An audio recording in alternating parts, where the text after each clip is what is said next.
तो ये तो हाथन हथकड़ी और पावन बैणी डली है।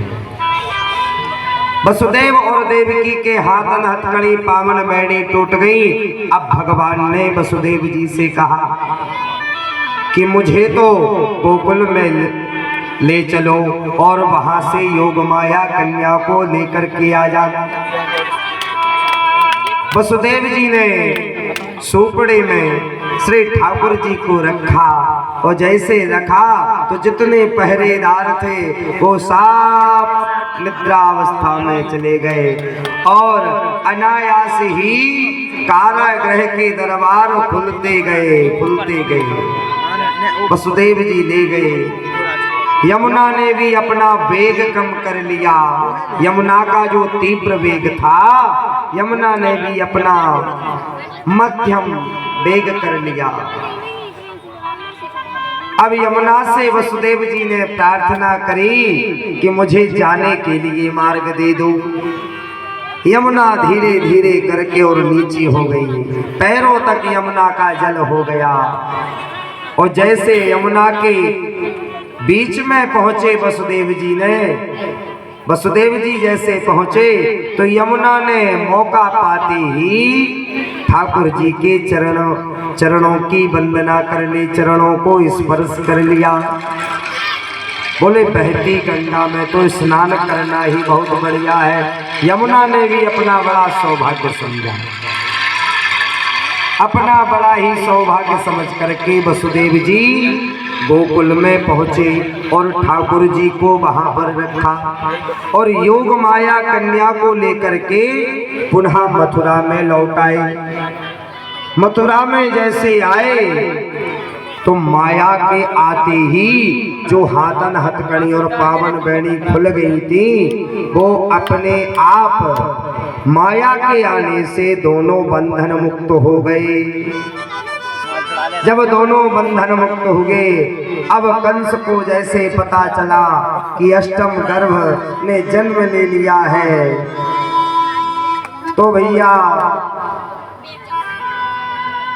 कंस दौड़ा हुआ आया और भय से बड़ा कंपित था कि मुझे मारने वाला मेरा काल अब जन्म ले चुका है।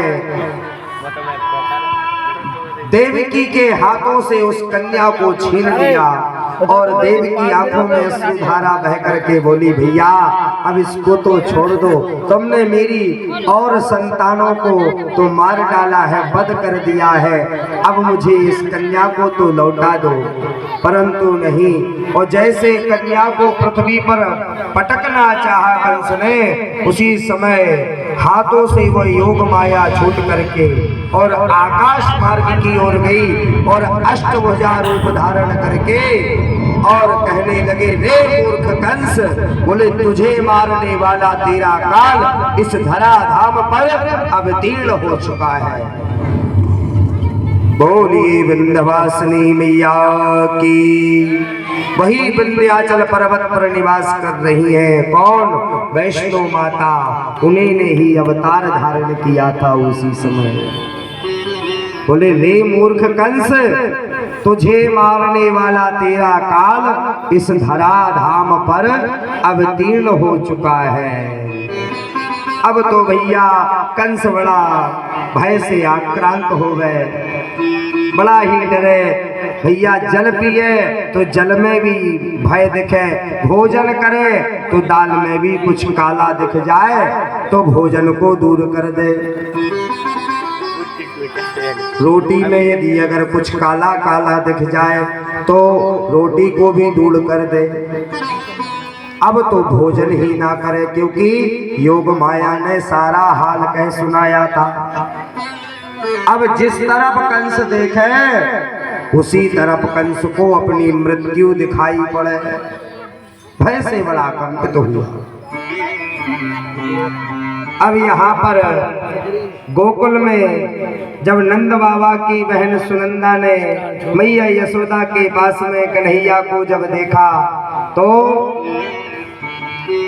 देख करके बड़ी प्रसन्न हुई और दौड़ी दौड़ी नंद बाबा के पास में पहुंची सुनंदा और सुनंदा ने नंद बाबा से कहा, अरे भैया तू बाबरो है गयो का?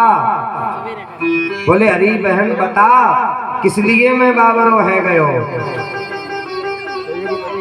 बोले, तेरे घर लाला भयो है, वो तू यहाँ पंचायत भवन में बैठो है। और जो नंद बाबा ने इतना सुना, सुन करके दौड़े।